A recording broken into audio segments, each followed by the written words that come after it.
Top 5 best weapon users इन MCU. Marvel के cinematic universe में ऐसे कई सारे कैरेक्टर्स हैं जो बहुत ही डिफरेंट और पावरफुल वेपन्स को यूज करते हैं, बट उनमें से ही कुछ ऐसे कैरेक्टर्स हैं जिन्होंने अपने वेपन्स का पूर्ण उपयोग करना सीख लिया था। सो 5वें नंबर पे है थॉर एंड म्योनिर। ना सिर्फ इसने उसे फाइट्स और बैटल में यूज किया है, बल्कि वो उससे उड़ने में, और क्या पता मेरी तरह वो उसे एज अ पेपर वेट भी यूज करता हो। Number 4 captain America and shield. Captain ने जिस तरह से इस वाइब्रेनियम की शील्ड को यूज किया है, मुझे नहीं लगता कोई और वैसा कर पाता। Number 3 Wenwu and 10 rings. करीब 1000 साल पहले वेनवू ने इन 10 रिंग्स को डिस्कवर किया था, और उसने डिफरेंट बैटल्स में जिस तरह से इस रिंग्स को यूज किया था, he was kind of unstoppable। Number 2 Thanos and double edged sword. Thanos ने इस स्वॉर्ड से पता नहीं कितने सारे प्लैनेट्स में कत्लेआम मचाई होगी। इवन जब वो अर्थ पे आया था, तब हमारे एवेंजर्स की त्रिमूर्ति को भी उसने इस स्वॉर्ड से ऑलमोस्ट हरा दिया था। बस प्लॉट आर्मर की वजह से वो तीनों जिंदा बच गए थे। Number 1 Yondu and Yaka arrow. इससे पहले मैंने जिनके भी नाम लिए हैं, उनके पास ऑलरेडी काफी स्ट्रॉन्ग एंड ड्यूरेबल वेपन्स थे, बट योंडू ऐसा बंदा है जिसने एक वीक वेपन को इस तरह से यूज किया है कि वो one of the strongest feel होता है।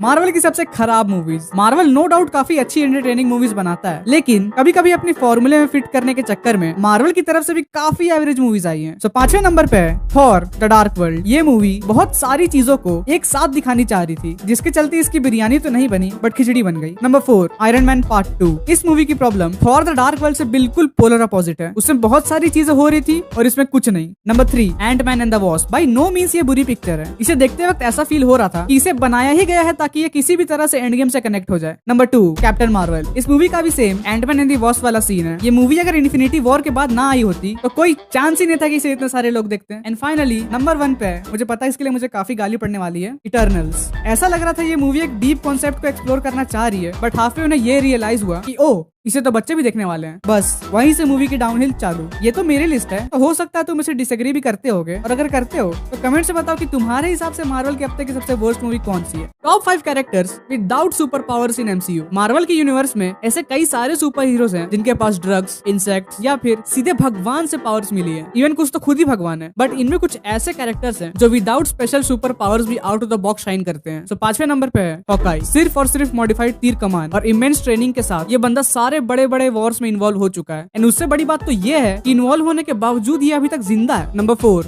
किंगपिन। सबसे ज्यादा अगर किसी नॉन सुपर पावर्ड कैरेक्टर ने मेरे ऊपर इम्पैक्ट डाला है तो वो यही है। लाइक मेरा बस तो मैं इसको नंबर 1 पे रख दूं। Number 3 Nick Fury. वर्ल्ड के स्ट्रॉन्गेस्ट सुपर हीरोज को साथ में लाना किसी नॉर्मल ह्यूमन के लिए एक आम बात नहीं है। Number 2 star Lord. नहीं, ये तो हाफ सेलेस्टियल है प्लस चुतिया भी है। हाँ फनी है पर चुतिया है। एनीवेज नंबर 2 पे है एंटमैन। लाइक मुझे ये एक्सप्लेन करने की भी जरूरत है क्या। नंबर 1 पे जाने से पहले मैं एक ऑनरेबल मेंशन करना चाहूंगा फैल्कन। एंड फाइनली नंबर 1 पे है ऑफ कोर्स टोनी स्टार्क। आज देख लेते हैं हमारे सुपर हीरोज में सबसे ज्यादा एजुकेटेड कौन है। Number 6 Tony Stark. उसे 15 साल की उम्र में MIT में एडमिशन मिल गई थी और 20 साल की उम्र में उसने फिजिक्स इंजीनियरिंग में मास्टर्स की थी। Number 5 doctor Strange. सो उसने कोलंबिया यूनिवर्सिटी से मेडिकल डिग्री ली है और न्यूरोलॉजी में PhD की है। नंबर 4 पे है हैंक मैकॉय। ये एक वर्ल्ड रिनोन्ड बायोकेमिस्ट है जिसने बायोफिजिक्स और जेनेटिक्स में PhD कर रखी है। और तीसरे नंबर पे हमारा एंटमैन पुराना वाला, यानी कि हैंक पिम। एजुकेशन वाइज तो हैंक ने कैलटेक से बायोकेमिस्ट्री में PhD कर रखी है, but as we all know he is also a genius in quantum physics. Number 2 पे है the most dangerous mind in the world Charles Xavier. इसने 16 साल की उम्र में हार्वर्ड से अंडर ग्रेजुएशन कर ली थी और इसने PhDs की है genetics, biophysics, psychology, anthropology from Oxford and Colombia university. And finally number 1 पे है ब्रूस बैनर और उसने nuclear physics, biomedical engineering, health physics, particle physics, biochemistry, medical engineering और कंप्यूटर साइंस में PhD कर रखी है। वैसे देखा जाए तो एवेंजर्स में सबसे लेस एजुकेटेड कैप्टन अमेरिका ही है। कर लो अब कमेंट्स में लड़ाई। MCU के 5 ऐसे कैरेक्टर्स जिन्होंने थॉर का हैमर म्योनिर उठाया है। एंड ट्रस्ट मी नंबर 1 पे जो कैरेक्टर है उसके बारे में आपने कभी नहीं सुना होगा एंड वो MCU में एग्जिस्ट करता है। सबसे पहले 5th नंबर पे आती है हेला। दरअसल थॉर से पहले म्योनिर की सबसे पहली ओनर हेला थी एंड ये उसका प्राइमरी वेपन हुआ करता था। Number 4 Odin. ओडिन म्योनिर को उठाने के लिए नेचुरली वर्दी है बिकॉज वर्दी एंड अनवर्दी होने का स्पेल उसी ने डाला है। Number 3 vision. ऑल्दो विजन म्योनिर उठाने के लिए वर्दी नहीं है, बट सिंस वो एक मशीन है इसलिए उसने म्योनिर उठा लिया था, क्योंकि ये स्पेल ऑब्जेक्ट्स पे काम नहीं करती है। इसके ऊपर एक डिटेल्ड वीडियो जल्दी आएगी तो सब्सक्राइब करना मत भूलना। Number 2 captain America. End game में जब थॉर ऑलमोस्ट मरने वाला था तब म्योनिर खुद उठकर कैप्टन के पास गई थी सो दैट थॉर को बचाया जा सके, बिकॉज उस पूरे बैटल फील्ड में सिर्फ एकमात्र वही ऐसा इंसान था जो वर्दी था। एंड ये probably one of the best moment था पूरे MCU में। एंड फाइनली नंबर 1 पे है एक ऐसा कैरेक्टर जो सालों से MCU में है एंड वो म्योनिर उठाने के लिए भी वर्दी है, बट उसके बारे में किसी को पता नहीं है एंड उस कैरेक्टर का नाम है